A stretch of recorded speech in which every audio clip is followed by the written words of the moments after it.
Kenny Grohowski, welcome to the Drum Lab, Yeah. man. Thank you for having me. Good to be here, Assaf. This is very exciting because it is the first podcast I'm doing in English, like, first of all, ever, but for this podcast as well. So we'll see how it Sick, goes. man. Um, I'm honored, man. so, It's gonna be great. And even yes. like the our little pre-hang was already awesome, so I'm Yeah, stoked, yeah, yeah. man.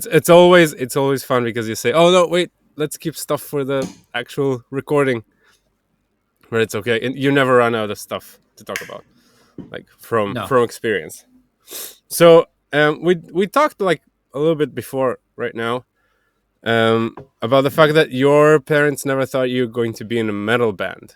So now you play Oh in yeah. a very extreme, I would say, Black Death metal band from New That's York, fair. which called Imperial Triumphant. That's your main project right now. Am I right?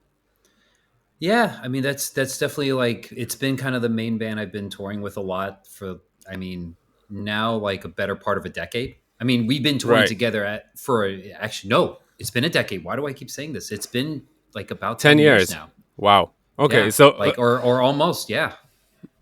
so I'll ask you as Wild. someone I made you think about it. Yeah. So I'll ask you as I someone, lose track of time. right? As someone who is mainly comes from jazz music, right? Hmm. So did you ever think you're gonna be working so much and so heavily with a black metal band, like with a metal band at all? No, not really. No, I mean like at least like how I grew up is definitely like metal was very kind of far removed from the equation. Like there was a lot of kinds of music I grew up on. Like my training was in jazz and in classical music, and I still not so much classical. I don't play classical music anymore, and at least not percussion. But Do you used to I play mean, percussion, oh yeah, yeah. like No, I studied marimbas and classical stuff? percussion. Oh yeah, yeah, for like 10 years. Yeah, I loved Wow, it. I 10 yeah, years. I mean, yeah. I mean, when I was in high school, and again, people were showing me stuff like Mr. Bungle or like Napalm Death or Cannibal Corpse, stuff like that. Like I didn't know how to understand what I was hearing, the timbres, Like I Okay. liked a lot of dense classical music, right? Like I love Stravinsky, I loved like a lot of like the 20th century stuff. I was a big Schoenberg fan, so Mm, and I liked Ligeti. So it's like I was already into dissonance and harshness and that kind of stuff, and big Mahavishnu Orchestra fan, which is to me very metal. And that was always my argument is like, well, I think Mahavishnu Orchestra is just as heavy metal as any of these metal bands, and the music's far more interesting because I just didn't understand how to hear that kind of distorted guitar. I couldn't hear the notes, like even if it's right. just like a diminished power chord or just a power chord or just dissonance, I couldn't relate to it yet. It took a lot of exposure to things and moving to New York and hearing metal bands in New York and actually going to places and seeing metal shows and being around metal friends and people, not just like here's a cassette, check it out, and then being exposed to stuff like Meshuggah, Candiria, Dillinger Escape Plan. There's a band from Long Island, a local band called Neck, where it's like, oh, there's these super progressive elements. All these people have clearly listened to either like really heavy, dense fusion or musician music, right? Because I was Right. still in this naive teenager mindset of like, oh, classical and jazz and prog, these are like pinnacle musics. And then after that, it's like, okay, you have these lesser styles of music, right? Like this fake Regressive rock, hierarchy. it's called. Yeah, oh, totally. It's this fake hierarchy bullshit that like ruins the Yeah. planet because it's not a real thing, right? So I was still stubborn like that, and listening to those bands and getting exposed to that stuff was like, it spoke to a lot of music tendencies I wanted from these other styles of music, but wasn't getting.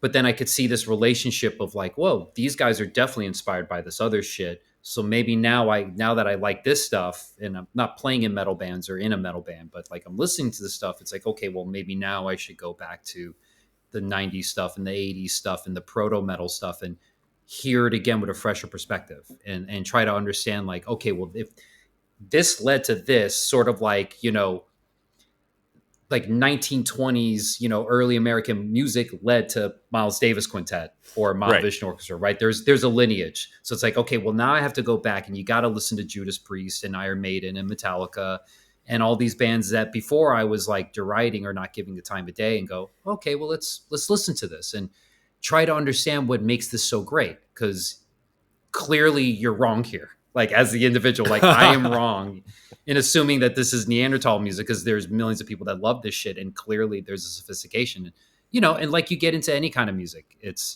I had to go this hard way of like getting over my own stubbornness to appreciate it. And it was the same thing too, with avant-garde music, like Mr. Bungle or John Zorn. When I heard that stuff in high school, I hated it. I thought, I was like, oh, these are like very good musicians who want to make fun of the fact that they're making fun of institutionalized music. They're so smart. I didn't I misunderstood the sarcasm, or took things as sarcasm that were actually genuine, because it was my own projection, right? My own ego that I was Right. projecting onto their music, which is what I think a lot of people do when they're faced with music that they either don't like, don't understand, or don't have taste for. They project their ego on top of it and find a way to antagonize it. And if you're lucky, later on in life, you realize, like, oh, that's something within myself I needed to deal with, that this music in that moment was an opportunity to go, oh, hey, here's a place where your ego needs a little check. Maybe you should give this a chance. You don't have to love it at the end of the day. You don't even have to like it. But the reason that you feel the way you feel, that's something about that you got to deal with. There's something you ain't working on. And I'm grateful for those experiences, because now this is largely the music I have a career in now. So, and I Right. work with, I work with John Zorn now, and we're like close, and he's become a kind of mentor to like guys like myself and Matthew Hollenberg from Simulacrum, and some of us newer generations in his fold. Like, he's actually takes the time of day to invest in us as people, as well as like, hey, I'm going to hire you for this band and pay you for these shows. Like, he actually invests in his community. So it's like, had I never learned those life lessons, I would not be working with him, and I wouldn't be an Imperial, because I would probably still, hell, I don't know what I'd be doing. I really don't. I was actually Uh, speaking with an Israeli drummer. He's called hmm, Neil Mansul. He's very big in Israel. He works with some of the biggest artists in Israel, and he was sick. talking about how his first and real love for music is jazz, and how he understood that he could not make a career in Israel in jazz. So he opened his Hmm, mind to like rock and pop and other styles of music. And then he had a good career in it, like really good. totally. So Yeah, so that's it actually makes sense. interesting. You can have like, if you're a purist, you can, like, it will be much harder for you to work in the field, I think. Absolutely. And I mean, even in and that's for anyone. It's, you see, like, we see this a lot of times too, right? Even in our music, right? With like, you and I both tour, we play metal shows, Yeah. and we see this. There's always people that are deeply in love and deeply entrenched in the music that they listen to and they make, and it's one and the same. It's unified. And a lot of times, if those people either forget about or neglect all those other things outside of that sphere that makes them as both people and musicians, their music starts to get redundant over time. Like, you start to see album after album, they like solidify into this thing that just doesn't ever change. And earlier, it's like, I was listening to this interview with David Bowie, and he was talking about just how he's always was seeking, and I'm not going to try to quote him, because what he said was really elegant. I'll just send you the link later. I think I saved the video, You can so you try. You could can share the link. paraphrase David Bowie. Essentially, just remembering to like always look outside of the thing that you are and you're doing, to find a new way to do your thing. And how all throughout his career, all the various forms of it, it was always like, well, how can I bring in things that are outside of my genre, outside of my culture, outside of my society, outside of my network of people? What else can I go and find and reach out and bring that in and make something new with it? And that is something that when you look at any artist, no matter how famous or successful or obscure they are, that's a key ingredient, is they're never neglecting that thing that is not part of the genre. you know Hmm. like Yeah, genre, yeah, yeah. it's an inevitability, right? Because ultimately, once you present something, the human condition will make sure that here's how we're going to present this so that we can give a digestible bite to the next person who comes along, who will come across this song, this album, this video, right? So there's always going to be a label that's going to be attached to anything, but it doesn't mean then that you have to just adhere to that thing. And I mean, time and time again, all musics, you see the people, they're always reaching out. They're the ones that like people gravitate towards, and then those end up becoming the new subgenre, Yeah. because their music becomes so unique and impactful that it becomes, it's seemingly for a lot of other people, this almost this tree to climb to see what else is on there, and it makes its I own little bubble of music. I had this image now of like how, and obviously it's different, but like it feels kind of the same. Like it's how it's a bit like racism. Like when you Hmm. neglect like other cultures and other stuff, and you say no, mine is better, mine is. It's like a lot of it was like thinking about, yeah, but when we collide together, like the most beautiful stuff happen, right?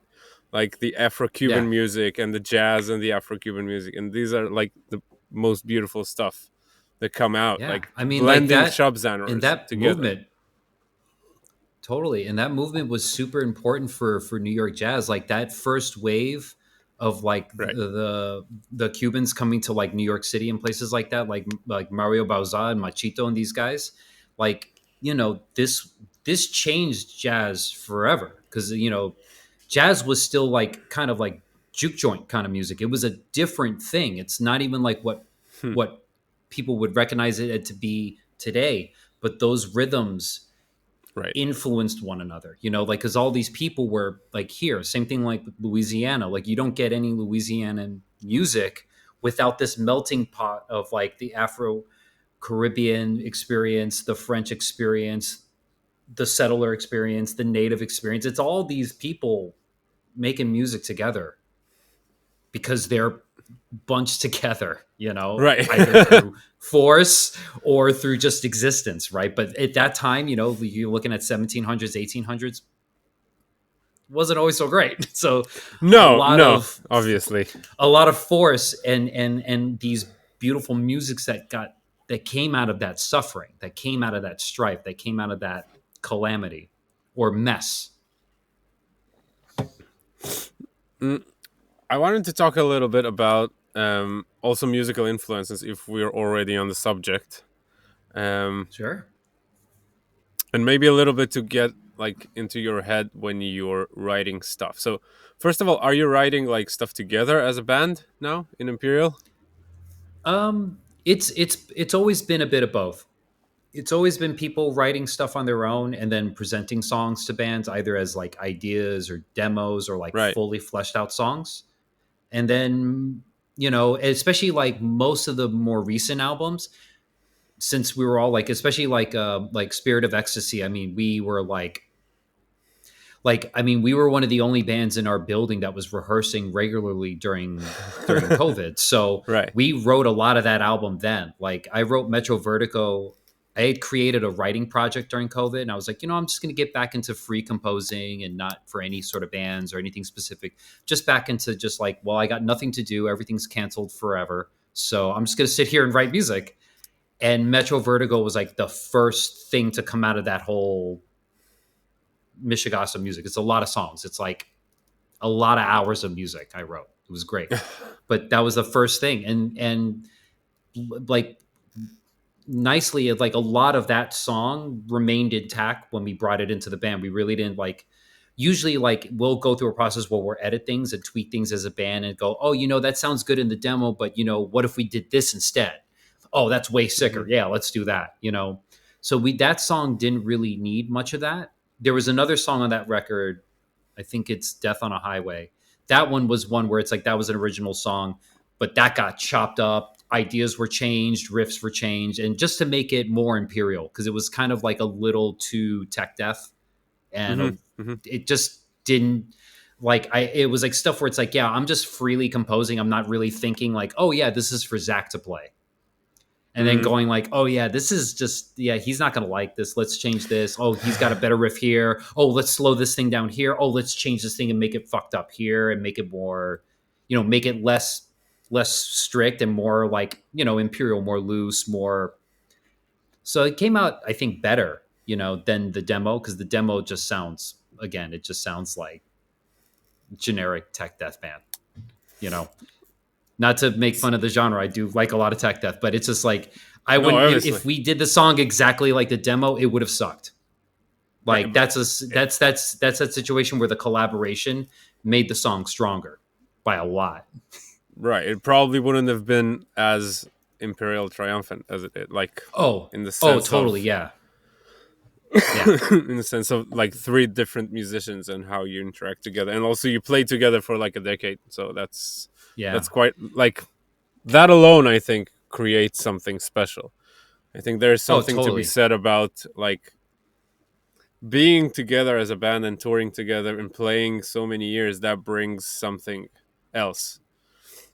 Oh, for sure. That's I mean, Mm, all bands are a relationship, and right. the functionality of any relationship has to be like right. It's the same thing like with any partner. There has to be equilibrium if you want it to work. Things have to feel stable. That might mean like there has to be some sort of sense of compromise or coming to understanding and like always constantly reevaluating oneself and going, okay, well, how am I doing here? How is this affecting the whole? How can we proceed? And bands that survive and thrive, I think, to some extent do this. Problems with a lot of bands is they're filled with dudes, and dudes have a very hard time dealing with this very topic. Like they really struggle with it. And I'm glad that it's kind of changing now that the species in some ways is getting softer in the grand face of like now I'm too aware of how much suffering there is in the world all the time. So maybe we got to back off some shit. Like maybe it's not all like pummel. And it also seems like the people that control everything are deciding like, yeah, maybe blowing everything up isn't the way. Let's control them with technology Yeah, that seems and the make way sure they're right broke now. forever. Yeah, like Oh, we'll do it through actually, why not technology in the both? future. Why Yeah, not? Why not yeah, oh, yeah. both? Well, yeah, Right? yeah, yeah, yeah. Oh wait, we can triple our profits now. Right. We Jesus. can Oh blow well, them that's up and then replace them. It'll be perfect. There'll just be 1,000 humans left. We'll be so happy. oh Yeah. Jesus.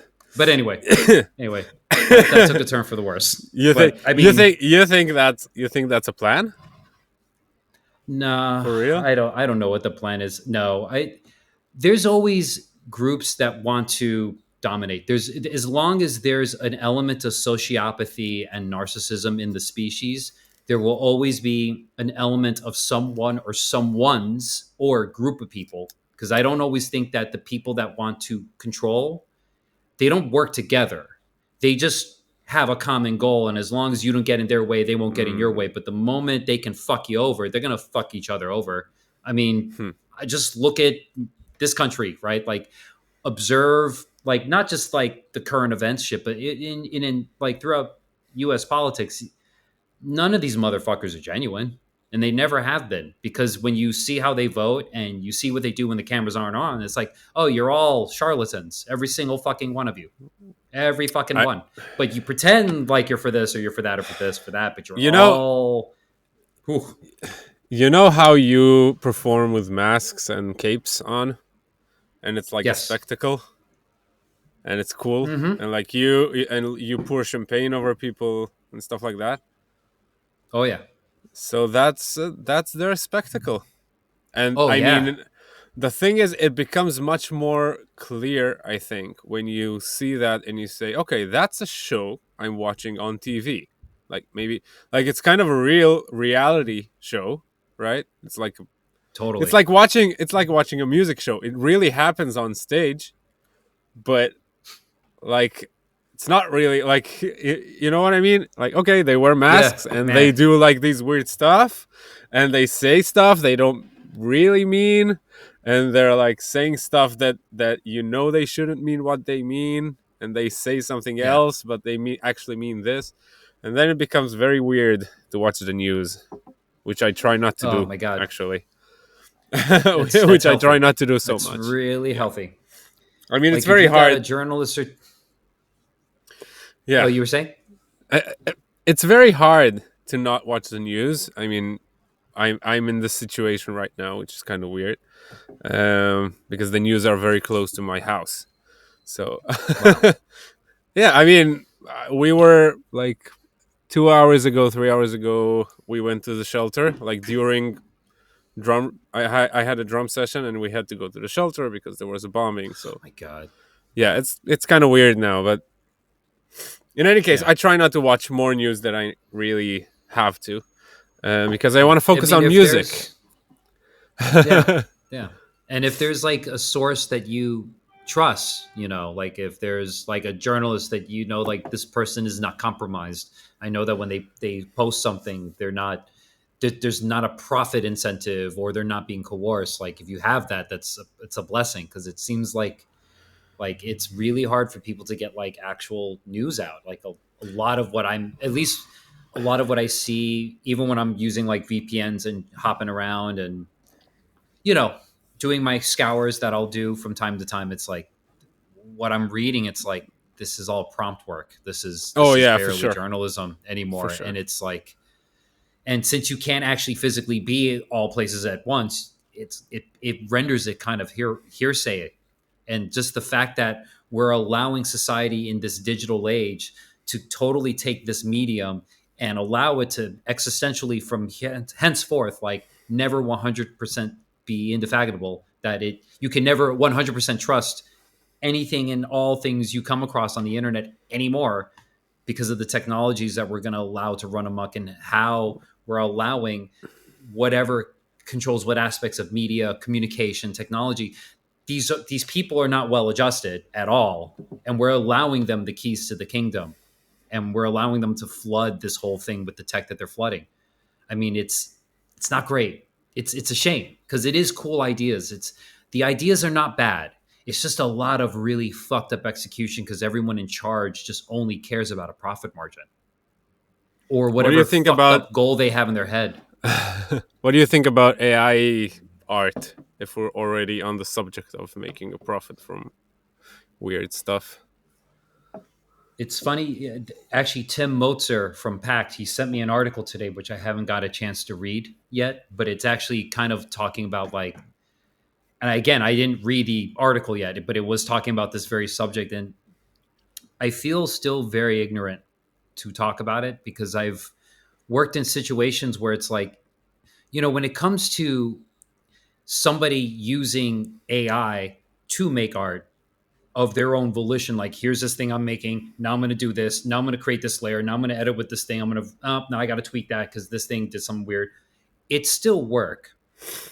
I don't really that's like to me like saying like am I going to get mad because there's a drummer that has triggers on his toms, triggers on his snare, triggers on his kick, and he plays really really light and he feathers the bass drum and he's just going and he's getting a bajillion notes out. Am I going to get bent out of shape about that? As a drummer, I could let my ego get in the way, say like, yeah, that's fucked up. But then that guy's playing for 1,000 people. They all paid a ticket. I don't know what their lives are, but I bet it ain't great. And that's the one time in the fucking week where they could feel like a human being. I'm not going to take that away from anybody. The problem with AI art is that they're stealing from all of us behind our backs because every time you agree to the user agreement, you're allowing them to take everything. All these tech companies have taken all of our data. They have everything. They Oh know yeah, for sure. everything about you. And that's the thing, not just America, the whole world.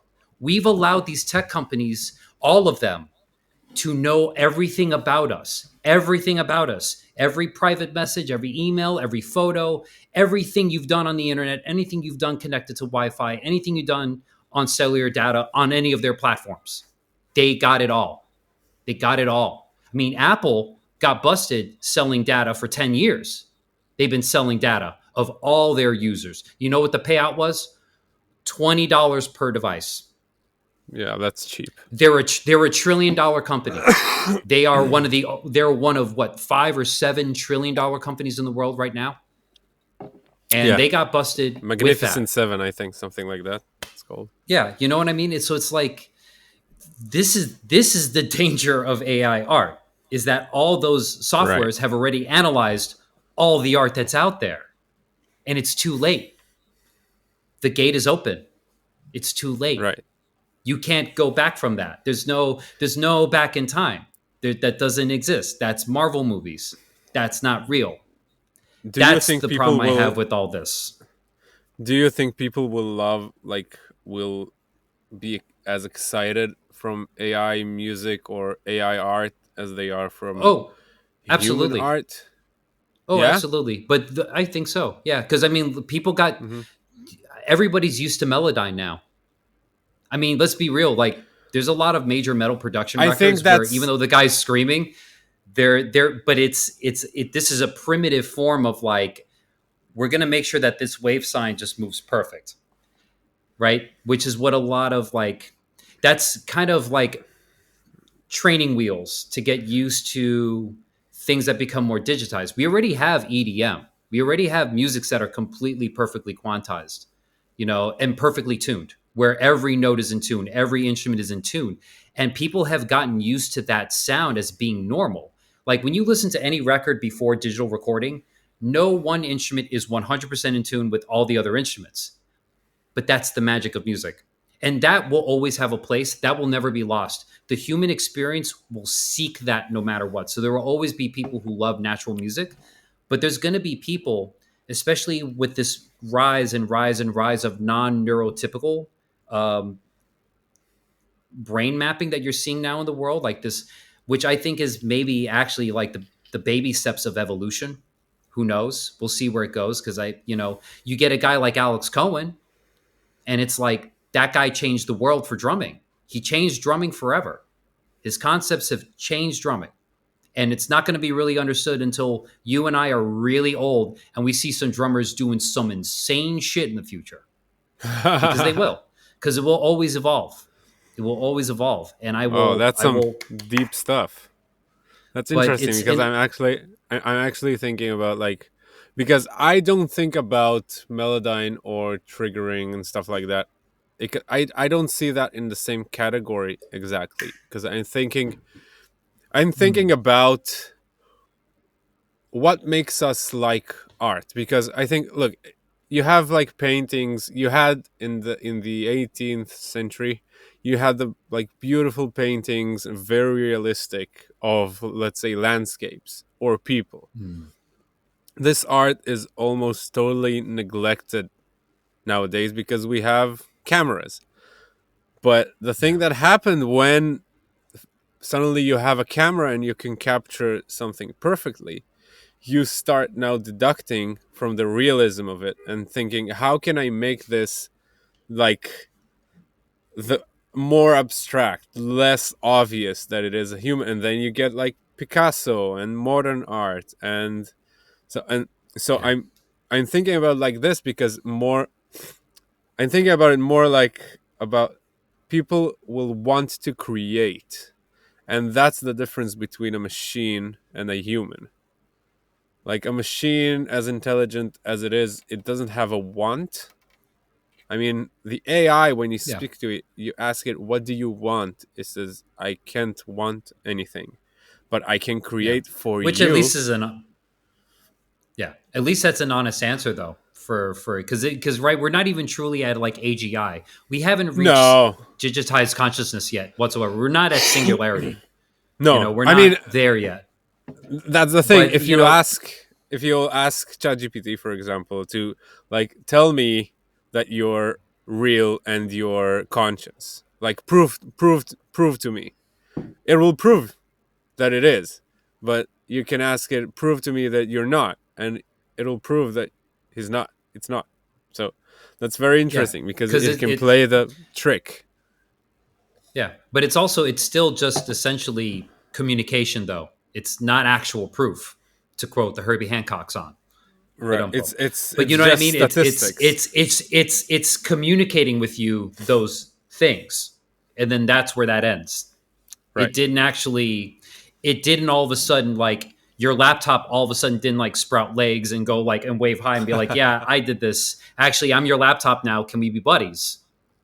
It didn't do that, which would be savage, by the Which way, would and very be unrealistic because it's like, how would it produce the materials? But you get the idea. Like, it didn't all of a sudden your laptop didn't start doing something in a way where it proved to you, like, oh shit, I have zero control over this right. computer. ChatGPT is now my computer. You know what I mean? Where it's like, Right. and even then, is that still consciousness or is that coding? I'm excited and curious about what's going to happen because it seems like, from what I understand, with like Sam Altman and Nvidia and all these other companies, if they create this thing and they create consciousness, if they get there, they just want to shackle it and put it to work. It seems like that's really the goal for AI: is get rid of the white collar jobs, put this fucking shit to work everywhere, bank. Let's make bank globally. You know, that's what it seems like. I don't think any of these companies actually have whatever future consciousness we might potentially create digitally or be haphazardly create, because I don't even think we're going to directly recreate it. I think it'll be by accident. It'll create itself. It'll Right. spawn itself, right? And this is me talking out my ass as a fucking drummer in a weird metal band. But when that happens, I don't have faith that the people in charge are going to let it live freely. They're going to shackle it and enslave it. And then what does the rebuttal of that look like? Because look at the world. Look at the world for the last 1,000 years. Look at everyone who's ever been in fucking charge. They've all done a shitty job. Like, a handful of them were great. The rest did a shitty job because they never cared about us. They've never cared about people. They just cared about themselves and their glory and their lordship and their kingship and their bullshit and their fucking nonsense. Oh, They've never cared about people. I guess that's. I'm wondering, I have done a better job being them, like being people in charge? I They seriously shouldn't be doubt in it. charge. Yeah. I No, I seriously mean, that's doubt the it. thing, right? But the only thing is, it's like, yeah, like, what do you do? You know, because it's like, this is the thing with, like, you know, I'm all for advancement. I'm all for technology. I'm all for things to evolve, but what are you evolving and why? And Right. are you ready for that? Like, when gunpowder evolved, was the world had been a warring kind of place for millennia before gunpowder was like, oh, we could put it in this thing and shoot a motherfucker. Look at what that did. Look at what that did. Look at what my country like ran with that ball for the last 100 years. Like, yo, we could put a lot of fucking this shit in a gun and shoot it at a motherfucker and see what happens. Like, right? Right? Like, I mean, look, our countries are kind of tethered in this military industrial complex thing. Like, right? Like, Yeah, for look at sure. what it has done to our lives and our worlds. That in our lives, what we've had to witness and see, either at a distance or right up close, right in the motherfucker. You know what I mean? Like, it's crazy. It's crazy. Like, it wasn't like, oh, hey, let's keep making badass fireworks with these things. It's like, hey, how much payload and how much payout? Right. I think there's a line in a Tool song. Um, you give him the monkey. I don't know, something like give a monkey hands and he'll beat a brother down or something like that. So it's like about the That sounds creation familiar. story. Yeah, Yeah. yeah. It's About the like creation the, story. like, yeah, like From it's 2001. from what do you? Yeah. Right. The scariest movie I have yet to witness. I saw it in the movie theater, although it came Oh, out probably like 40 years before I was born. But man, that's incredible. There was a Kubrick special in the. It's like niche cinema, like a boutique cinema, and we Yeah, had free yeah. tickets. So me and my wife, we went there. Oh, amazing. First of all, it's insane to see how well it was produced for for that time, like how well it Yeah, looked. yeah. Second of all, they were kind of right about the video calls, but they totally missed on cell phones. No one saw that coming. No movie, like even Idiocracy, they didn't see it coming. I'll beg to differ on one point. Okay, maybe one. I don't. Wait, wait. I didn't see. Star Trek. The tricorder is the Really? iPhone. The tricorder, Oh, that's the iPhone. Call up. all right. What's this? Take a photo. Scan the thing. Yeah, yeah. But Okay, you're right. okay. Other than that, no. Kubrick they didn't call the cell phone. And what's hilarious about that is I've always felt that they did it because it already existed. There was already a cellular phone that kind of existed in the 50s. I was on Air Force One. This was a Right, DARPA probably in the project. army or something. Yeah, yeah. Yeah, no, it was Air Force One. It was the first. It was operational like it was in development in the 50s. It was operational then. I think in the by the 60s. Like the That it was internet. like yes, yeah. That's when that research started too. Same thing with Right. AI. DARPA invested in AI studies as early as like the early mid 60s. They were already studying the shit, like trying to figure out how you could do it. That was taxpayer money. Obviously. But now we can talk Always. to each other. That's yeah. I mean, Now it we can like talk at to least each they other online. share. I mean, at least they shared. Like I'll give them that they shared. But there's a lot of But yeah, we should go back to Kubrick. Back to Kubrick for sure. uh, I- Like I'm you guys thinking went. about like. Sorry. No, I'm saying we should go back to Kubrick. I cut off your Oh story yeah, yeah. about you and So your we wife. You're went in to the that movie, and it was like the scariest movie I've ever seen. And since then, it kind of freaks me out talking to machines because it was like very nice at the beginning, right? The yeah. the spaceship, the Hal. spaceship computer. Al, right, right, Yeah, right. Hal. Yeah, yeah. Jeez, man, that was like That one of the them. scariest. And since then, every time I hear Space Oddity, I get like weird vibes. That's so I funny. get oh, like I it because it really is like it's the same situation, right? That someone Yeah, is like into the infinity. That's man. so scary. That freaks me out. Yeah, But it the was, evolution of man. and Yeah, that's yeah, and it's a very weird and movie. I had to read about it a lot after I. yeah, yeah. So, There's a lot of heavy shit in that movie. There's a lot of really heavy concepts and oh yeah, esoteric kind of things that Kubrick put in this thing. And I mean, even like the intro where it's just like a black screen and you just hear this like Ligeti choir score, and you're just like, what the fuck is happening? Like, why is this? Why am I in darkness? I'm It's thinking crazy, about man. Like, I'm thinking about Kubrick and like in a bigger picture, I'm thinking about art and music, and he was so meticulous and he was so oof. pedantic. He was Yeah, he was notoriously pedantic, but yeah, his movies are like as perfect as you can get something to be, right? yeah, It's like so precise. Everything is so precise, and I'm thinking about it in the context of making art and making music, like because I think that in music, and especially if we're talking about like the kind of music that you're more interested in or you're more part of, it's like a much more let's play together, and like there's a magic in the moment of things not planned. And so totally. it's I want to get a bit of like how do you what do you feel when you play like improvisation, like it doesn't matter in what style, like because you improvise a lot, I guess, right? As part of like Yeah, live shows and yeah, stuff like that, there are parts that are improvised. So for me, it's a lot of yeah. It's times fair. I find it very weird to like I don't know what to think about when I'm playing, and I'm thinking like it's better not to think about anything at all, but that's hard for me.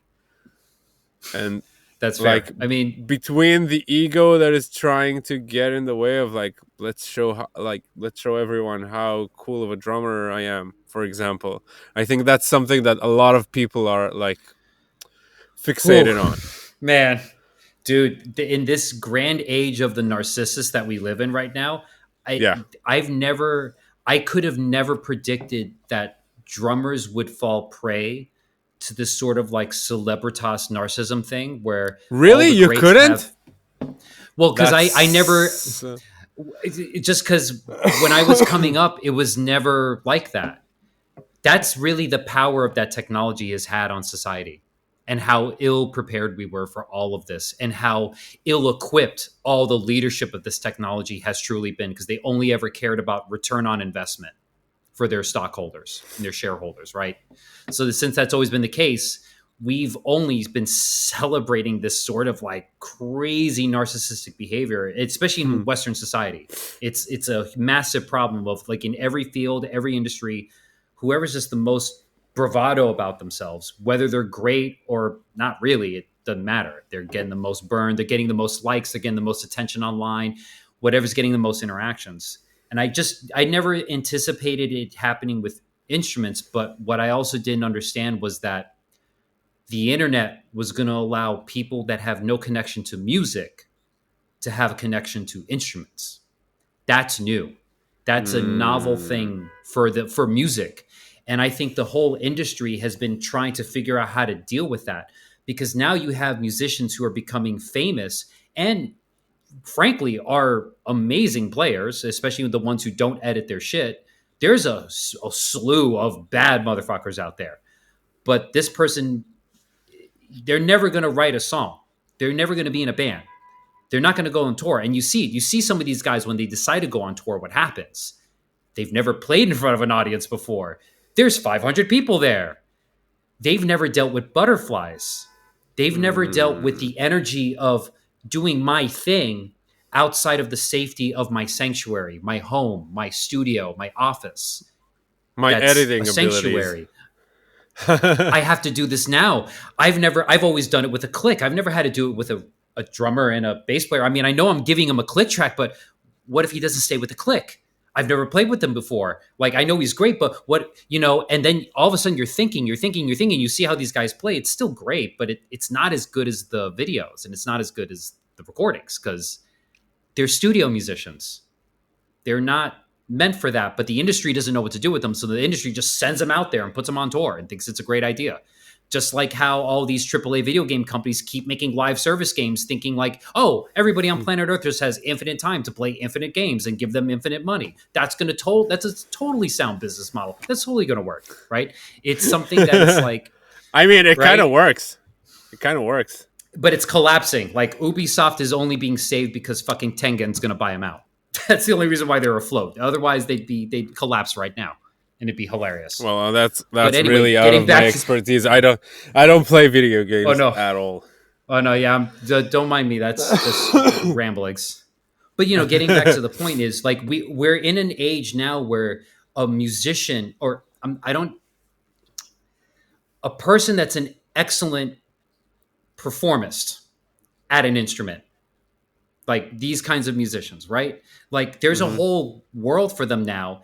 And all the top drummers and all the top musicians in actual different fields of music, they all now feel this need to compete with that, to compete with this like Mm. produced sense of perfection. And I'm seeing it in everyone. I'm seeing it in my world. I'm seeing it in the metal world. I'm seeing it with different drummers. I've spoken with certain drummers who are like, man, this guy's an amazing, like, God, the shit that he does is incredible. And it's super blah, blah, blah. And you talk with these guys for a little bit and you just feel this weight on them of like, they're always trying to be better because they know that there's like 100 motherfuckers breathing down their necks to replace them, to take their spot. And that's how they Wasn't feel. there And wasn't it's that a, always the case? no, It's a no, very competitive not business. really. It's competitive, yes. But this level of like competitiveness, when you're talking about people who don't make music, they just play an instrument with play alongs or shit that they programmed in a DAW or some shit that somebody made for them and then sent it to them and they learned it and did it. I, out of no disrespect to anybody, it's like that's not a music maker. That's not a musician. You're an excellent player. You're an instrumentalist. like in my back when I was coming up as a student, right? Like some decades ago, that would be an instrumentalist. I wouldn't call them a Hmm. composer because they don't compose. I wouldn't call them a songwriter. They don't write songs. They're an instrumentalist and a damn fucking good one. And the reason why it's not disrespectful because I consider most classical musicians excellent instrumentalists. Do they write music? Right. No. Can they improvise in C major without like a chart in front of them? No. Except now it's changing. The younger generations, Gen Z, they figured it out. They figured out that the whole thing's a fucking scam. They're making music. They're fine. But people my age and up, I'm telling you, because I used to tour with classical musicians, and the guy would be like, all Really. right, you know, D major, points at the violin player, and they're just like, oh, I don't know what to do. I don't have a chart. Help me. Because for a lot of times, for a lot of years, different tangent, classical musicians were made specialists. You were either going to be a soloist, a conductor, a composer, a theorist, or an instrumentalist. And a lot of classical musicians were done a real massive disservice because they were convinced that every other style of music was bullshit but theirs. And this one thing you're going to be trained in, that's all you do. And you made less rounded musicians that way, but you made them perfect for orchestral auditions or chamber orchestra auditions or quartet auditions. It was a way that the industry organized their musicians, and it was really disgusting. And it left a lot of people going like, "Oh shit, there's no more orchestra gigs. I guess I got to gig with this pop band and learn how to play with a chorus pedal."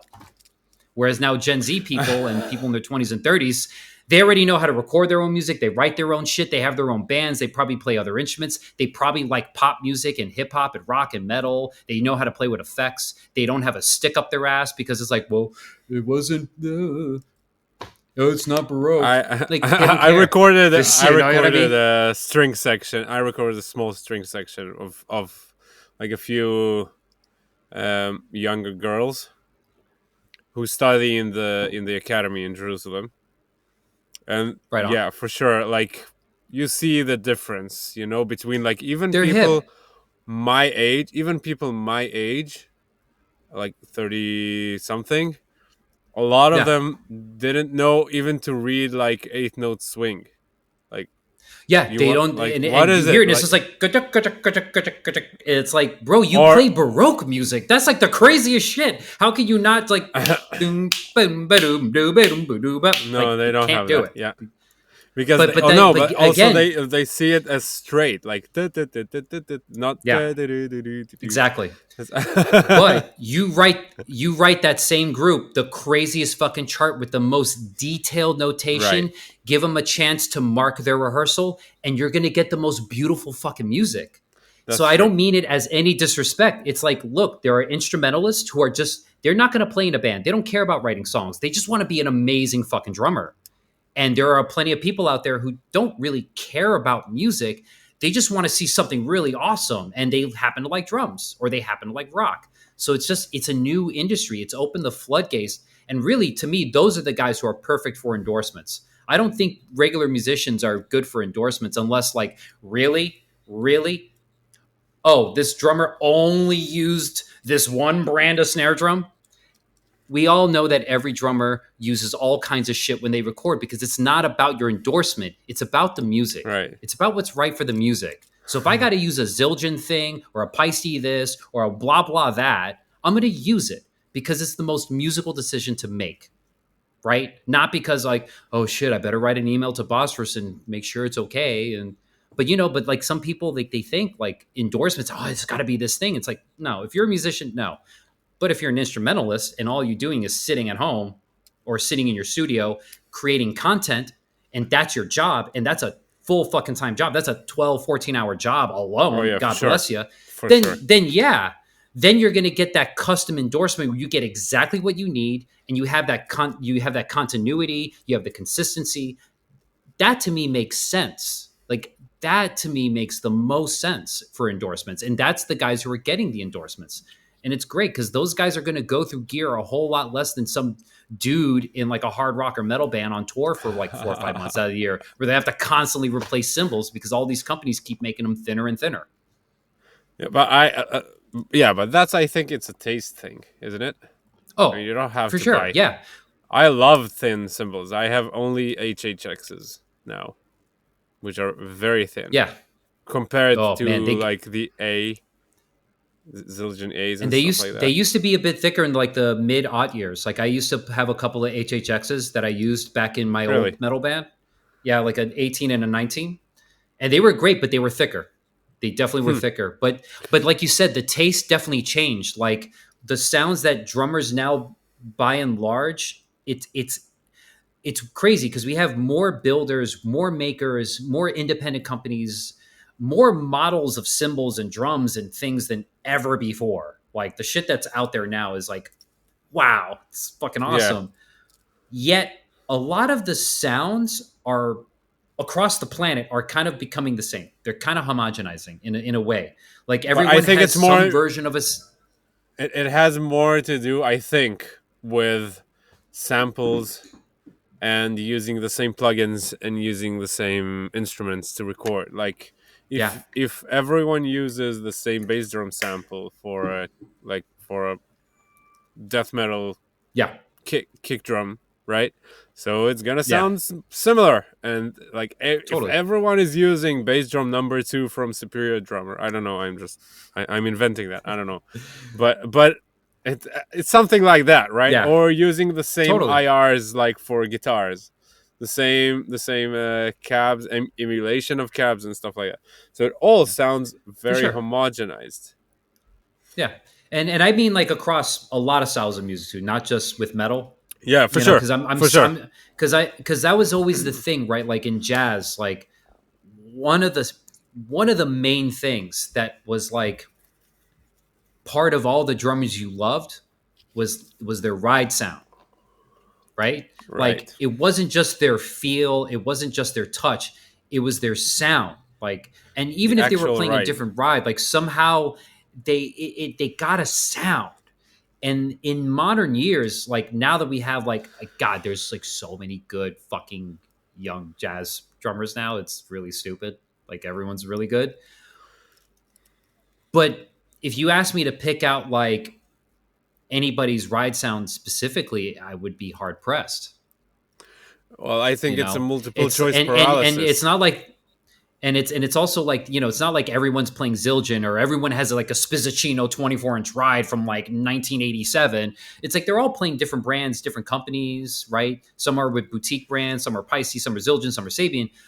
But there is this like it's more their vocabulary now that you have to kind of Right. grab onto to really know like, oh, that's Kweku Sumbri or that's Eric Binder or that's whoever the fuck, right? Fucking Justin Faulkner. Like you have to listen to their vocabulary to recognize them because the sounds, the way they're produced, the way they're recorded now, and a lot of what the symbols that are being made right now, it's like they're different names, different models, but there's more connectivity to each other's sound. Like everyone's getting lighter and darker, kind of trashier. Same thing, like it's like I'm Yeah. seeing this, and it's like I always wonder if that's like industry trend, like that's just like kind of what's out there now. But I think you I hit the think nail on there the is head. It's a lot less. of what we're experiencing audio wise. It's less. I think that less mistakes are being done in recording process, Yeah, which I mean makes the it level of less. playing is like Not nuts. only in terms of playing. For Oh sure, you can comp and you can do multiple takes and you can, but also in terms of like the production level and yeah, the equipment, like when yeah, you need to yeah. power up a tape machine, it sounds different every day. But when you True, record on a true, true, true. laptop, the laptop is 100% consistent, which is a good thing in some sense, right? But Yeah, yeah. on what you're saying, like I know there are, I think there were a bit more albums who were unique sounding and not necessarily in a good way, but just like in a Oh yeah, unique way. Because I mean, totally I agreed. can point to many, especially jazz or early metal albums that sound not like they won't Oh, sound good on a modern standard, oh, for sure. I but mean, they and have that, this thing. yeah, I mean, that for me, like, especially like when you talk about like the metal stuff, that was a huge turnoff for me was like hearing the sound of Mm, metal in like the mid 80s. and especially like the 80s was already like this era where, you know, it was a lot of coke mixing, so everything was a lot of top end. There's no, not really How did you bottom end, call and it? shit scooped. Coke Coke mixing? mix, yeah. Yeah, like it's I fucking didn't know like, that. you know, it was a lot of blow in the 80s, let me tell you. Oh yeah, And that's that's what for sure. I wasn't there, but so I heard. it's not my scene, but like, I mean, you hear it on a lot of recordings where it's like, man, the top end is like sparkling and like there's almost no bottom end, but it's still scooped, and you're just like, oh, okay, this sounds awful. But that Do for you? me, like a lot of metal records, like the recording quality, the drum sounds, as well as like, especially like the more dissonant, like the death metal stuff where it's like really dissonant and aggressive. I was like, I the timbre again, the timbre, I couldn't hear it, I couldn't like get it, like it So just was like, oh. what guides you now? For example, you recorded an album like a year and a half ago, something like that, and you released it just a few months ago, right? Oh, you mean The Gold new Star? album with Imperial Triumphant. It's called Gold Star, which is my favorite beer in Israel. Ah, that's That's a right. huge Oh my that's god, a I didn't even huge think of that. brand. That's Oh a my huge god, brand of beer in Israel, and it's one of my bro, favorites. dude, when I still drank, I used to drink that. Fuck, I didn't even think about that. Right. I don't think any of us thought about that. There's a brand. Oh Jesus, I mean, fuck, bro, fuck, I didn't think about that. That's it really hilarious. it really only matters to like the few hundred people who know you from Israel, but That's like still the that's I couple, but we none of us thought about that for real. The whole time we were like but thinking of like cigarette brands. We'd never once right, thought like, oh yeah, that's the only thing. remember remember that beer that exists that's real. So anyway, you recorded that Yeah. album, Hmm. and it sounds very different from the last one, I think. Oh, Like for I sure. Oh yeah. So like Yeah. what guided Def and you? Right. No, but not I'm not talking about the songs, which are obviously different. I'm talking about the yeah. soundscape and the sound because, for Oh, for example, sure. Yeah. Yeah. in like in the previous album, I couldn't hear if you play the bass drum really fast. You didn't use any triggers, anything, so you couldn't Yeah. hear like every hit, right? But Yeah. in Gold Star, it's more compressed. It's bigger. Like, what drives like your thought process, or you just go with the flow, or is it like even something you consider? Um. Well, I mean it. I mean, it's usually like, at least sound wise, like most of the time my focus is on the instrument itself. So like they Right. were two different kits. I think a lot of like that differentiation, what was happening with the previous album and the recent album, that's really more of like how we went about the post process, you know, and not just from a conceptual standpoint, but like from an actual like the steps that were involved. Like Gold Star was like pretty much like Colin. That was just Colin doing the whole shebang post. Whereas like before that, that was like a mix of Colin with Trace Ruins, that is, from, you know, Mm-hmm. from Bungle Secret Chiefs. So Yes. they were working together on that. So, and there were certain things too. Like I remember, like, because it wasn't even just like the bass drum. Like there was a lot of bass, like electric bass stuff that kind of got lost in the sauce that we were making with the sort of like crazy resonance shit. Where it's like, Yes. yeah, the resonance thing is awesome because it creates this chaos that makes it really uncomfortable and unsettling, which is kind of what we wanted. But then you lose some of the definition of the bass and the kicks. So that was kind of like something where it's like this time around, like when we were like kind of working on these songs, since the nature of these songs wasn't as much about like this just unbridled fucking chaos, shit, like that record was like, that record really was kind of indicative of where the band was during that time, because we were Mm-hmm. like still working, still writing, still rehearsing, you know, doing our thing while the whole world was just like shut indoors and afraid of each other.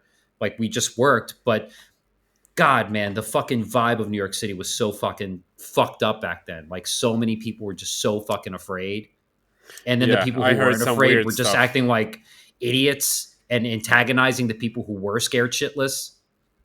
So I think being around this constant, luckily where I live, it was very mellow, very peaceful. It's like very much like a Caribbean neighborhood. Lots of like Trinidadian, Tobagan, Jamaicans, Haitians, some musicians, a lot of jazz musicians live in this neighborhood. So yeah, you saw people that were like, a bit apprehensive, but overall, like, you know, it was where I live, it was pretty mellow, but the city in general was really tense. Like the Hmm. subways felt really desolate and fucked up, even though they finally didn't smell like garbage and piss and shit for a change. But And now it's back. Now it's back to it. oh yeah, like within like 2 years, it was back to being awful. But like sorry, I'm getting this like weird notification. Let me just shut that off.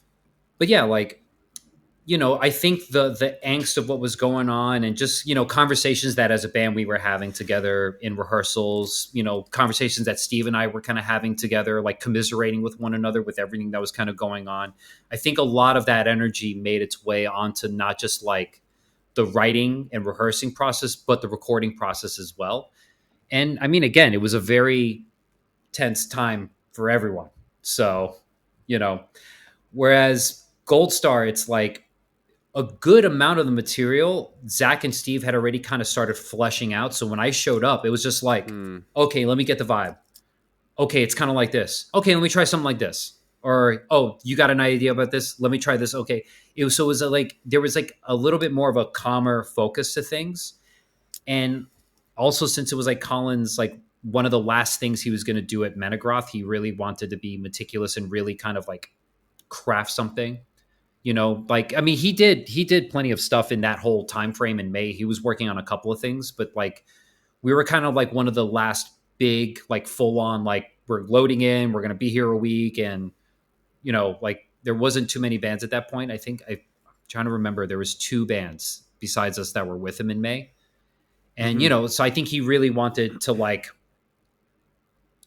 he wanted to make a like a sort of swan song to the studio. That's what it feels like to me. Because Oh, and even okay. in that sense, for that recording, like right, like the previous album, The Spirit, I Hmm. used my kit.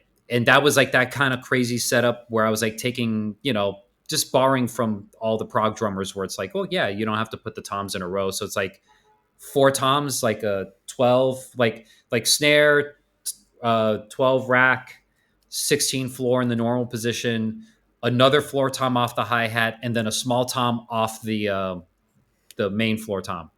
So, but it was the Yamaha recording customs, and I put those like I forget which. I think it might have been like those like ebony heads or something really dark. Oh no, wasn't the ebony Hmm. heads. Sorry, it was the clear heads.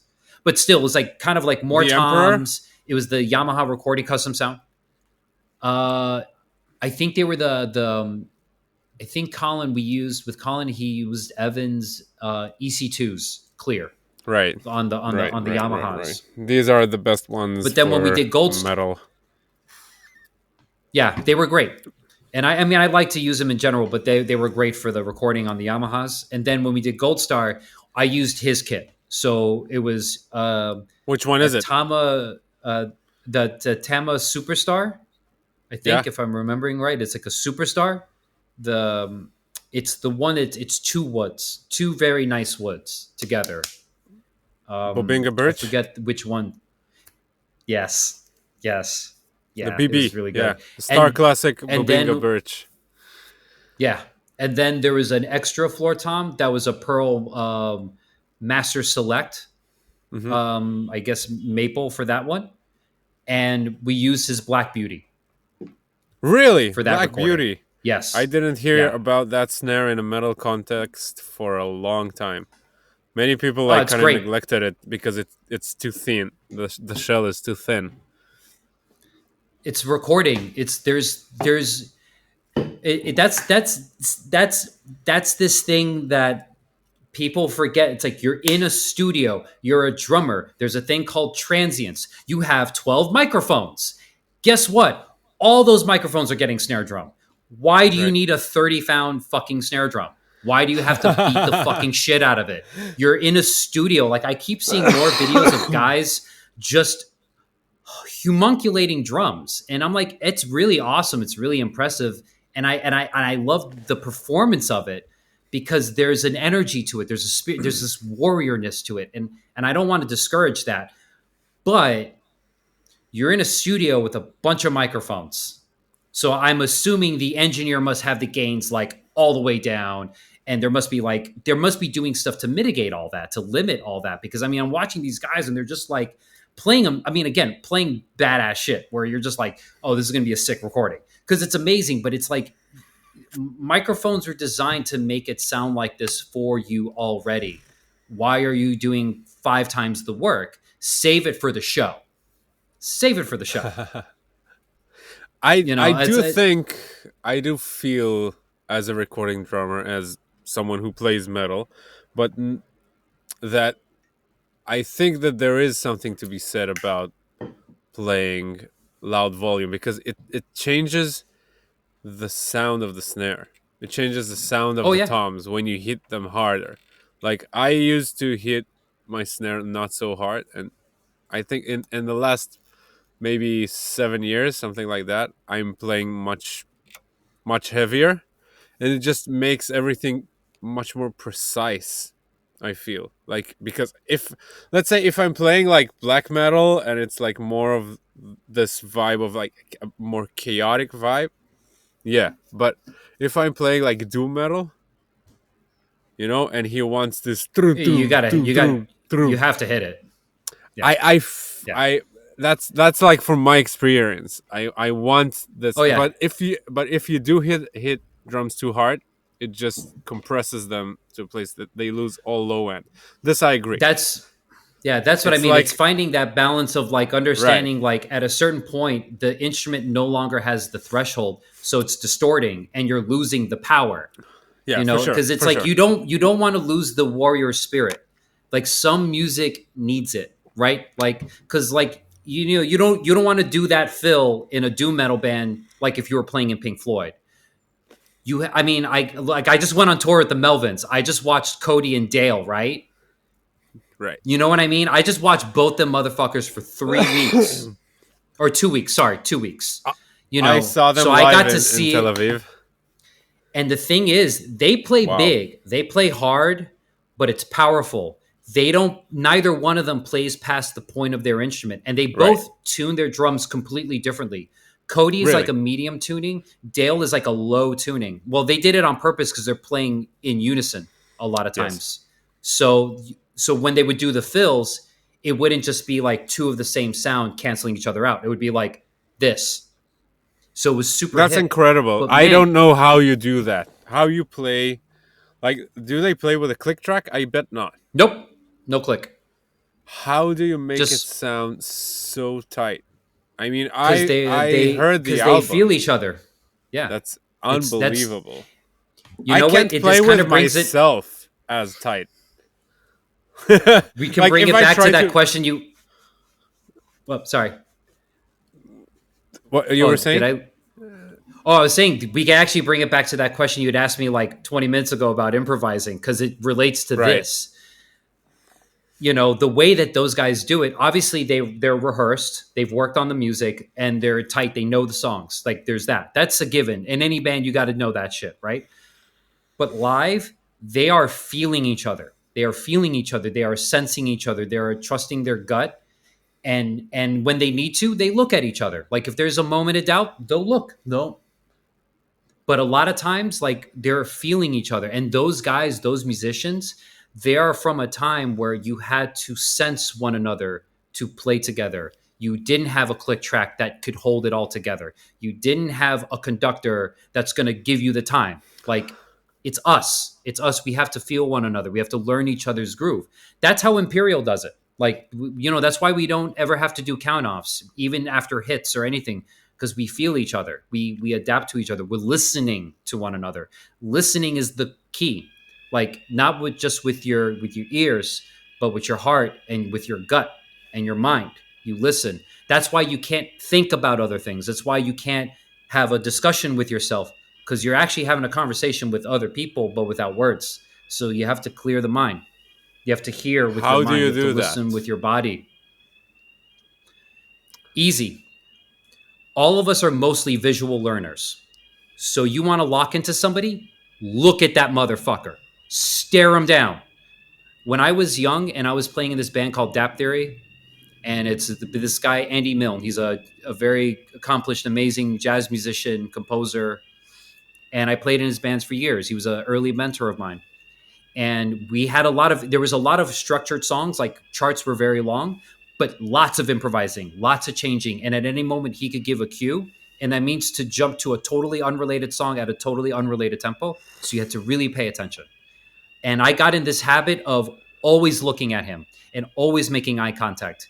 And the way it was positioned, he was at an angle where I could make eye contact with him because he was playing piano. So he's kind of facing not Mm, straight at the audience, because the horn player and the singer, they were facing the audience. So I couldn't make eye contact with them. So I'd make eye contact with him and I just locked into him. When I work with Zorn, it's the same thing. When he's conducting, I'm only looking at him. I'm not looking at my hands. I'm not looking at the instruments. I'm not looking at the other guys. I'm looking at him. If somebody's improvising, I focus on them. If somebody's being the soloist, I'm looking at them. I focus on them. And then also listening and training your ears to not only listen to what you're looking at, but to hear the ambience, right? What is the rhythm guitar player doing? What's the bassist doing? A lot of bands and a lot of styles of music, you don't really have to listen to everyone on stage to do your job. But if you want to improvise, you have to be aware of what everyone around you is doing at all times. So it requires a different kind of listening. So if you're not going to have that person in the monitor in the in ears, you have to learn how to hear them ambiently, either from a reflection off a wall or through the PA somehow. Maybe you're lucky, there's side fills. So, oh, mm, okay, there's a side fill here. I can get a little bit of what the rhythm guitar player is doing. So, like, maybe if I'm riffing with the guitar player who's taking the solo, I don't speed up too much and I'm still with the bass and the rhythm guitar. Shit like that. Like,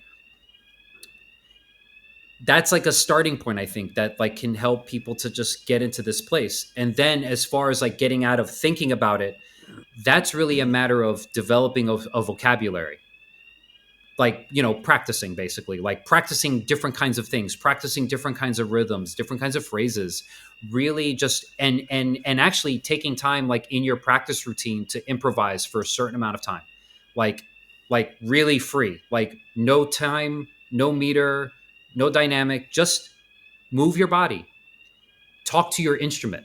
Like, not, I don't mean mm. verbally. If you want to, I mean, I do. I actually will talk. I talk to inanimate things, and people make fun of me, but I think all things live in some capacity. So I talk to shit. You don't have to do that, but just sit at the kit, clear your mind, do some breathing, and then just move. Maybe it's a beat, maybe you're just sounds, maybe it's a roll. I don't know. It's something, but just listen to your drums, play them, hear how they react to you. Like, different drums have different feelings. Like, a lot of drums are made from wood. Trees lived for tens, hundreds of years before you and I were around. They saw things that we can never know. These things lived in some capacity. There's an energy, there's a spirit there. So, what is this spirit? What does it have? Like, let me communicate with this thing. Let me communicate with this symbol, this bronze that I hope I don't break. And I apologize if I do, but it can be mended, it can be molded, right? But like, when you start to kind of think of things in these ways and stop thinking about like, shit, my six stroke triple Radamacue fucking sucks, or like my left foot technique is shit. Like, that has nothing to do with music. That has nothing to do with life. That has nothing to do with creation. That's just where you're at.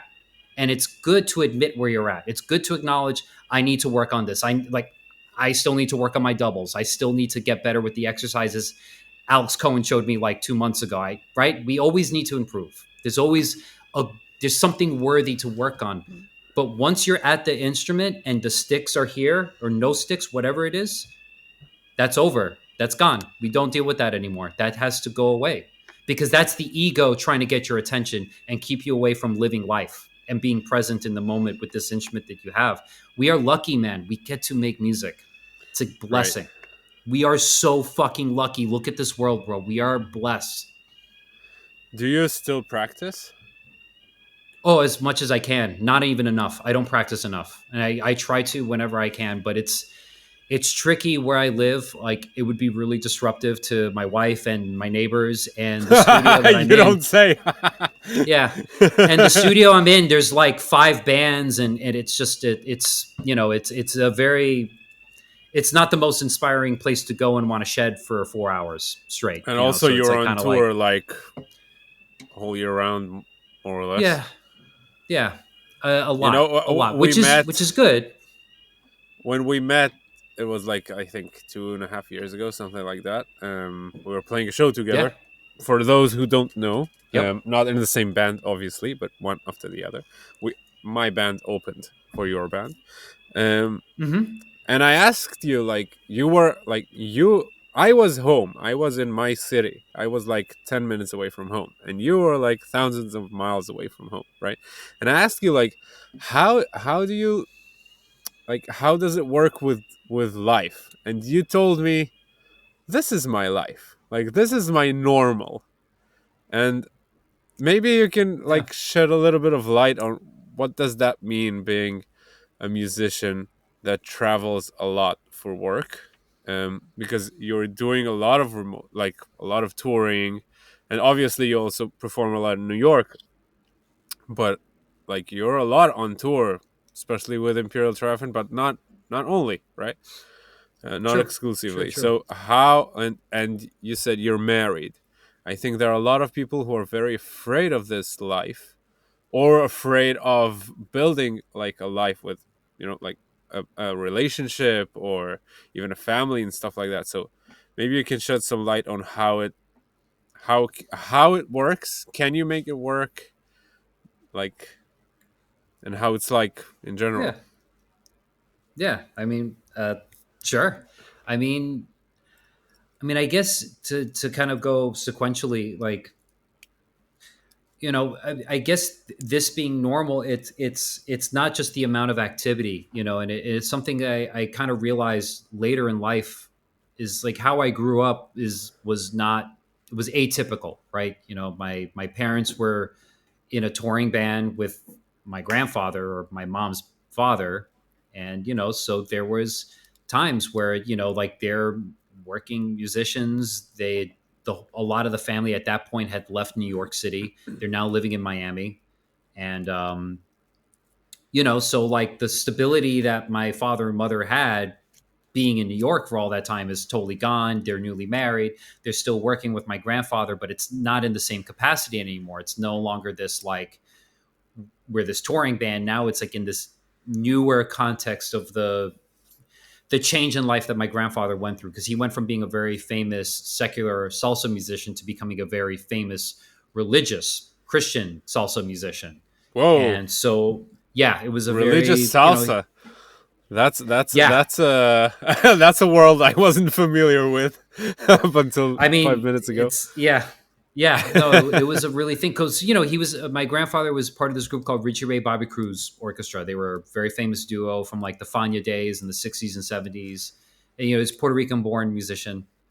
They're both Puerto Rican, but Richie grew up in New York, and even Richie Ray's his stage name, his actual last name is Maldonado. They're both still alive, by the way. Richie and my grandfather. Their Uh-huh. grandma's not here with us. She passed away recently, but grandpa and Richie are still around, and they What did still he play? perform. What does he play? He's a Drums? singer.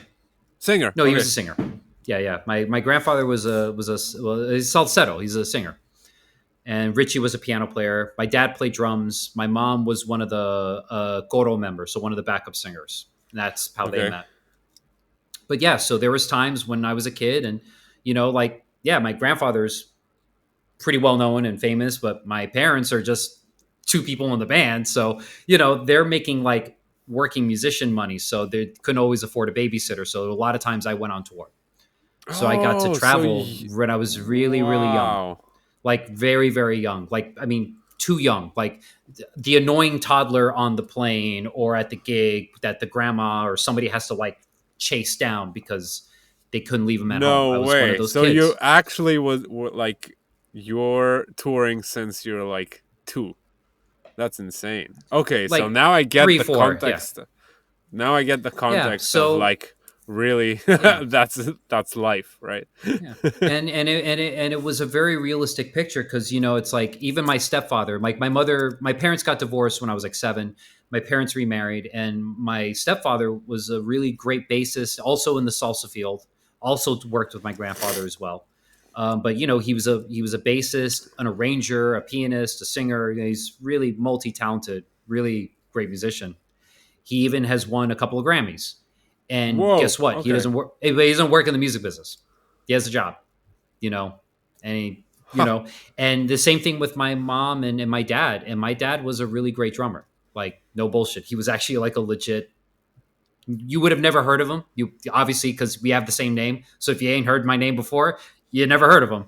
But he was a great local drummer in New York who then moved to Miami, became a great local drummer down there, and eventually retired. Like went into business, went into print advertising. So like he was working for a magazine printing company, which is cool because I got like for a couple years I was getting like free Modern Drummers because they used to print Modern Drummer. So I was getting like Rolling Stone mag, a science magazine, a couple of like political journals. I think like a bunch of stuff. It was like I just had like periodicals every month. I was just reading through shit.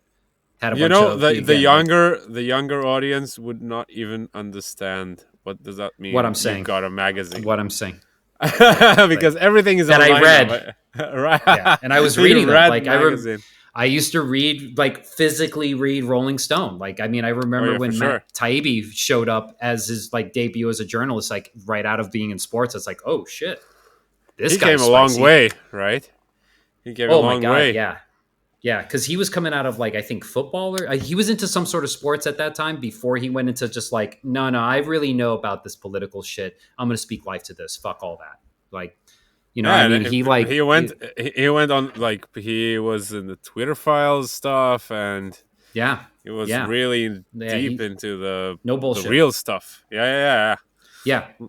yeah. So I mean, like So I've so it's ho- like music has been always part of my life, but I've gotten to see what it's like for someone to be like really successful and have fans and be famous and I've done concerts with my grandfather, and one of my first tours was with him when I was in high school, and that was when he was just doing church tours, and you're still playing for like several hundred people. And then sometimes we do these gigs like in like Latin America, like in Ecuador or someplace, and it's like there's 20,000 people out there. But then there's Jesus. also the rest of my family where it's like they all have day jobs, even though they're super talented musicians and hardworking people.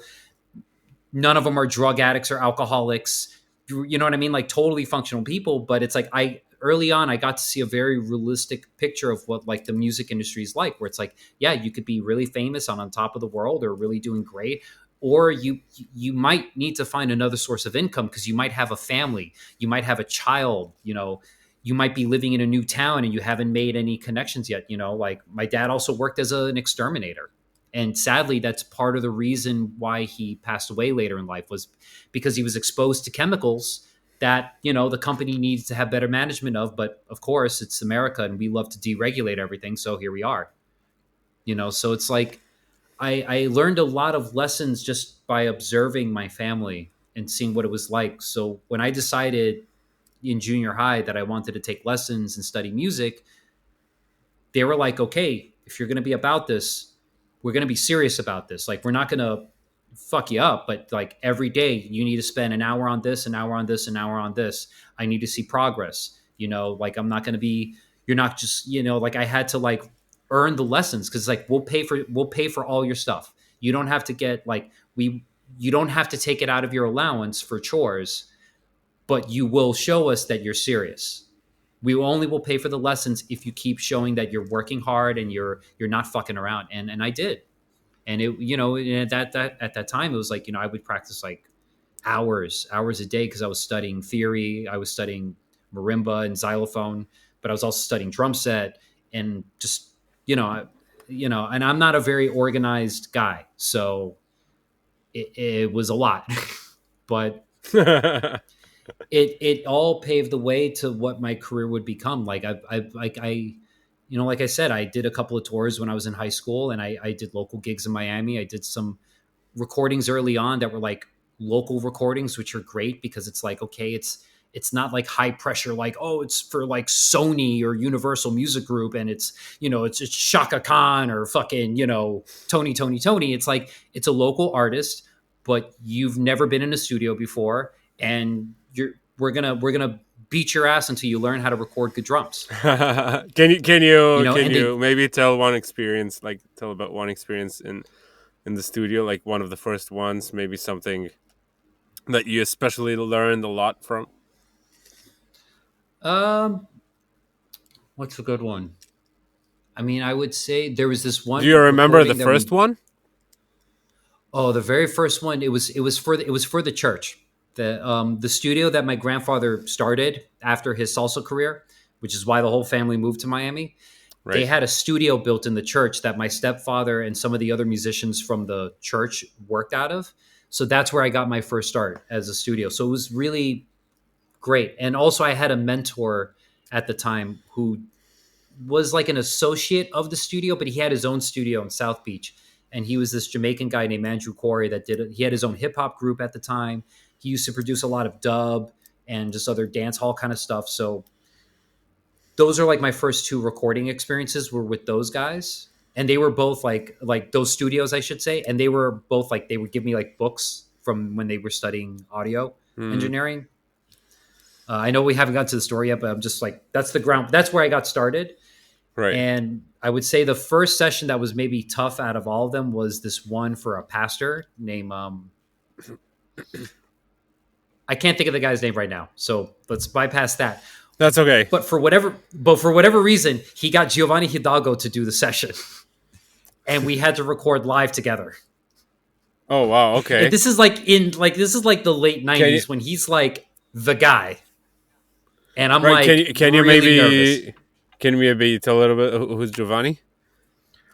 Giovanni Hidalgo is a very, very famous older. Well, these days he's older. I don't know why I said that. I apologize. That's not. This guy was a legendary conguero from Puerto Rico. This guy was like, my Okay. grandfather met him when he was like 3, 4 years old, and he was already a monster then. He was like one of those guys that's like out of the womb, was like, he had the spirit of Chango and could play congas like nobody's business. Very fast, very fluid. Was very famous for playing like 5, 6 congas at a time in the 80s and 90s. He was a hero for everybody. Like, we Five or all six. grew up. Yeah, no, he played like on I the can session. He barely had play on he one. had he had like 5 at the recording, and I was like, I'm like 17, 18, and I'm like so nervous. And he was nice. The thing was, he was super nice, and he was such a sweetheart. But like, the guy was like, "Yeah, no, you guys are gonna like trade solos," and it took like hours. It took hours because I was like choking, like I was so nervous, and they were like, "No, we've heard you play better than this. Like, we know you can do this." Just like, and it was like, they were gentle. Like, this recording session, nobody was mean, nobody was a ball buster. Like, I've had recordings where people like will break your soul and throw you in the garbage, and then Really? afterwards pick the pieces Huh. back. Oh yeah, oh yeah, oh yeah. Now, I recorded with this guy, rest his soul. He passed away a couple years ago, but Mike Borelli. Okay. That was a ball buster session. I was recording for Corey from Candiria. He had a band called Hope Kills Fear. And originally, Ken Schock was the drummer. And he did most of the recording. Like, he was the drummer for the band. But then he ended up touring with Fuel. And he wasn't really living in New York anymore. I think at that point he had already moved to the West Coast, and now he's touring with Fuel, and they had a big world tour. So I got called to kind of come in for the sub of Ken Shock sub. There was another guy before me, but then he passed away, if I recall. It was another local guy here that Oh. he was a young, and that was sad. Like, he died suddenly. He was a young guy. He was a really great drummer, but he was supposed to be the guy in the band. And then I kind of got called to sub for everybody, and was going to do some local shows, record a couple of tracks, and it took an entire day to do one song because Mike Why? Borelli was just like, because Mike was like, you're just like, because he basically, what he wanted was like truly big ultimate rock drum sound, and he was trying to cultivate it out of me, you know. And the thing was, by the end of it, he did. Like, that Hmm. was, after that experience, I kind of understood that finding that balance, that peak point of like you're not playing past the instrument, but you're not being a little wimp about it either. You're getting right where you need to make that sound that rock and metal needs. Like he really helped me get that at an early age. Like it was like really informative because I studied with a lot of drummers, but I never studied with a rock and metal guy. No one Hmm. ever really showed me how to play that music. I was learning on my own and I was overplaying. And I was breaking cymbals, I was breaking hoops, I was breaking lugs, I was breaking my Breaking hands. hoops. Yeah, because I was Jeez. overplaying. Yeah, that's Yeah, intense. that's what I mean. Like when you saw me, when you saw me 2 years ago, that's me in the state of being of like I'm gonna do deep breathing exercises. I'm gonna play the Imperial set as calmly as I can. Yeah, And I'm for sure you sure. remember the set. Was it calm? No, that the playing isn't But calm, but that's my but you look calm. that was Yeah, the because that's the mindset I was in then. When I was like playing in right. metal bands, like in the 2005, 2006. I mean, I was still really angry about a lot of shit in my life, and I was angry about America, and I was angry about the administration at the time, and where the economy was going. I was angry about every fucking thing then. So I was like just beating the fuck out of everything I could, and I'm realizing like the drums don't deserve this. The cymbals don't deserve this. The musicians next to me who are standing 3 feet away because we're playing this tiny stage, they don't deserve this because they're earplugs that block 30 dB, but I'm giving them 102 decibel of cymbal. That's Yeah, not that's fair to still them. 80. And is that serving the music? Is that making it sound better? No. But I spent like a decade overplaying. You know, Hmm. that's why I'm like, there's that sweet spot where it's just power and it's fuck yeah, and it's still satisfying. It feels satisfying, but you're not hurting yourself and you're not hurting the instrument or anybody's ears. And Mike was like really a big factor in me helping me find that in the studio because I really didn't know how to create that in the studio yet.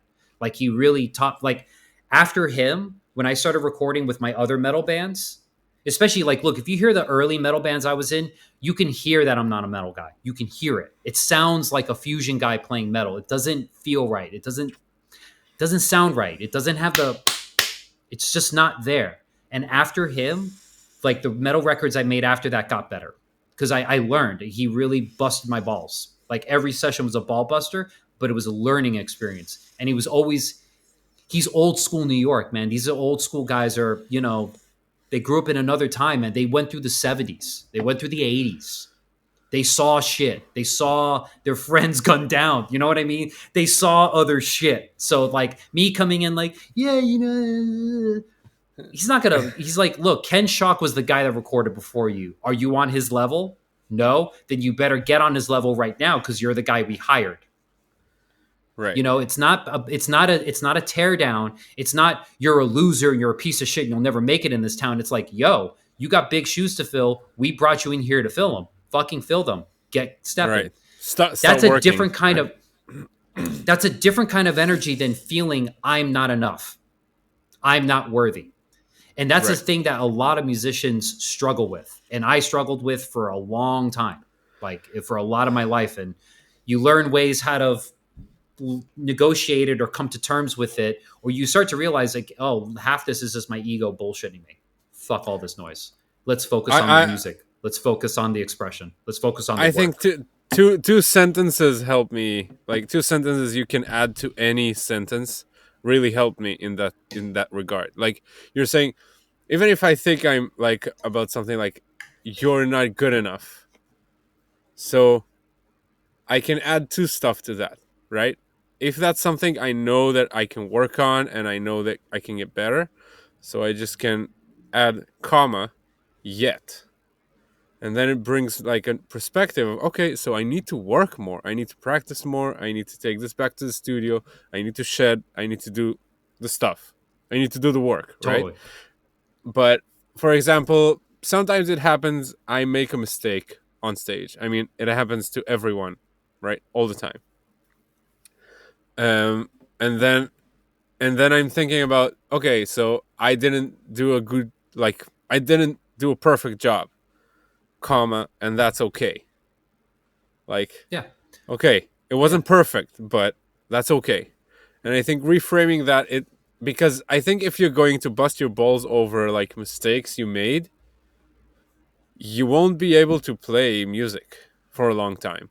Oh, yeah, because then you're really just concerned with, and I say this not like in an egotistical sense, but you're only concerned with yourself, and For and and in an that's what. egotistical sense, in an Yeah, I egotistical mean, sense, yeah, for actually, sure. so, but it's focusing on your negatives. It's focusing on your faults, but it's It's about first you, of all and focusing that's on it's why. yourself.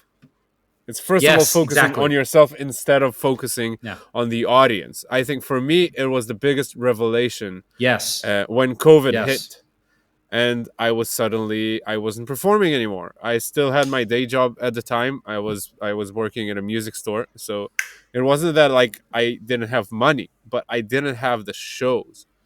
And I was, I was sarcastic about a lot of shows that I used to do, like cover bands and stuff like that. And I used to be very cynical about it, like thinking I'm better than them, right? Because Hmm. like I should do more interesting stuff and so on. And then I understood that I when people come to see you, it doesn't really matter because they took the time, they took the effort, they paid a ticket, they hired a babysitter in many cases, they paid for parking. Yes. They did a lot of Yes. work and Yes. effort to come see you play. Yes. So you Yes. better be of like the best service you can be, regardless, like, and not think about yourself. And A hundred that's percent. and I think you alluded to that when you said that if you want to play well with other musicians, you should focus on the other musician and not focus on what Absolutely. you are playing. I Yeah. think that's a That should very, be. very good thing to think about. Like Yeah. outside, focus outside. Yes. 100%. And then Because you that's. can't feel anxiety Yeah. if you There's no room focus for it. outward, right? You're too busy 100%. interacting I with the mean, world. and that's really how a lot of times these days, that's how I navigate music in whatever whether it's completely improvised or completely composed, and it's the same way every night. Like the Adam Nussbaum was, when I was in high school, he did a master class at the school I was in. He talked about, his motto was, I am third. First comes the music. Everything that he does is in service of the music. Second is everyone else around him. And he meant the band. For me, it's always been everyone else. The motherfuckers working the venue, the people in the audience, the musicians in the band, everybody. If you're there, if you're a spirit, if you're a ghost, if you're there, it's for you. And then whatever's left over, that's for me. And I that's, think that's for the me, biggest all win. music is. Yeah, because it's like, because like let's be real, like especially like when it comes to metal, like the standard of what drummers can do now is so fucking like beyond like what I'm like, even like, I'm just like, oh, this shit is so badass.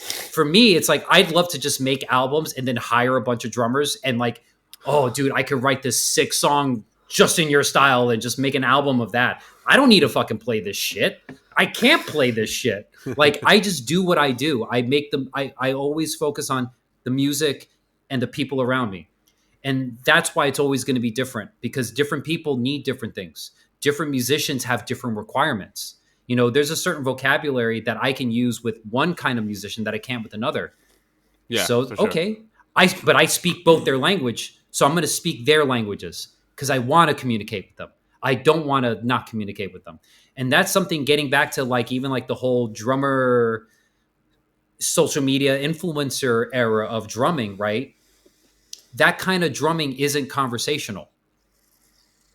Even the stuff that is Yes. portrayed as conversational, when you really listen to it, and I'm seeing this a lot in other kinds of music that is supposed to be conversational, I'm like, yeah, you all are reacting to each other, but you're reacting really more at the same time, not interacting. It's just you guys are doing things that happen at the same time, but it's not because you heard something and what that person did or vice versa. It's just you're both playing what you know.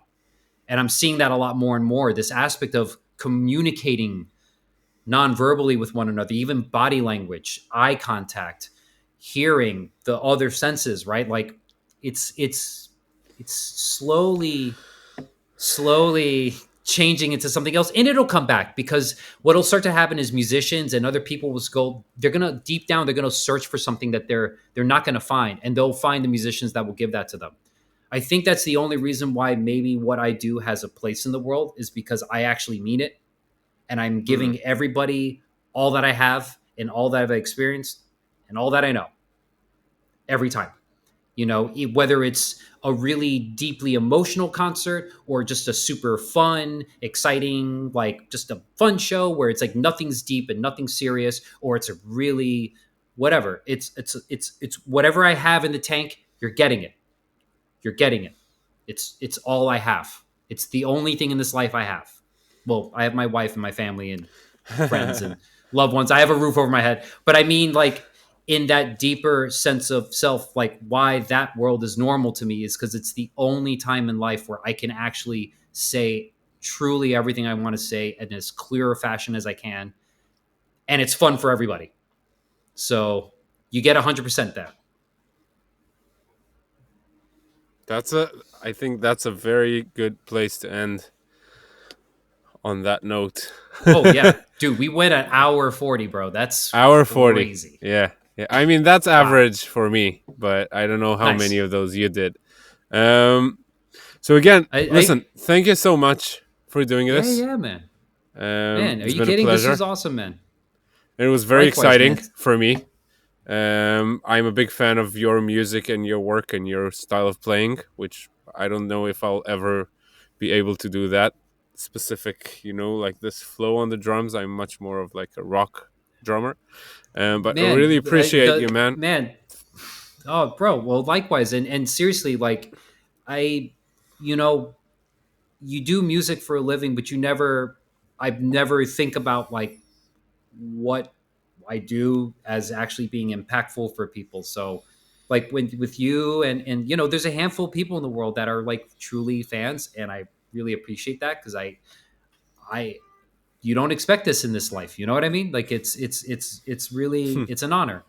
and It's and funny and because I think like you the have fact. more fans than you think, but I think that many of them are just a bit shy to just send you a text. When I discovered we were going to play together, I didn't know the band at all, like Imperial Triumphant. Mm, It was the promoter that brought you over. He was like this. It's a very niche genre in Israel, like yeah. specifically in Israel, and I discovered we're gonna be an opening act for Imperial Triumphant. I said, okay, might as well check them out, right? And the first song I heard was Chump Change, which is the Oh, wow. opening, and I Yeah. was like, oh, this is something different. Like, because I used to listen to like a lot of metal, and a lot of it I can like, oh yeah, okay, I understand that. Okay, I get it. I get it. But this I was like, wait a second. What's going Oh, whoa. So that Yeah. was Yeah, and really, that's such a weird song. Oh, man. yeah. I That's mean, so weird. look, I handle weird music well, Yeah, but yeah. weird and good is not always combined. And I like really Yeah. on this note of, appreciation. I didn't want to start with it, but I really want to end with like appreciation and thank you for the music that you're doing for real, because I really enjoy Yeah. it, and it brings some happiness to my life. Um, Oh, I'm glad. Man, that's and that's so that's and so to all of you who are listening, um, thank you very much. You are welcome to do all the stuff that you do on the internet, which is like liking, sharing, subscribing, commenting your thoughts about this the wide range of topics that we covered on this podcast. the From how not to, scattershot tangents.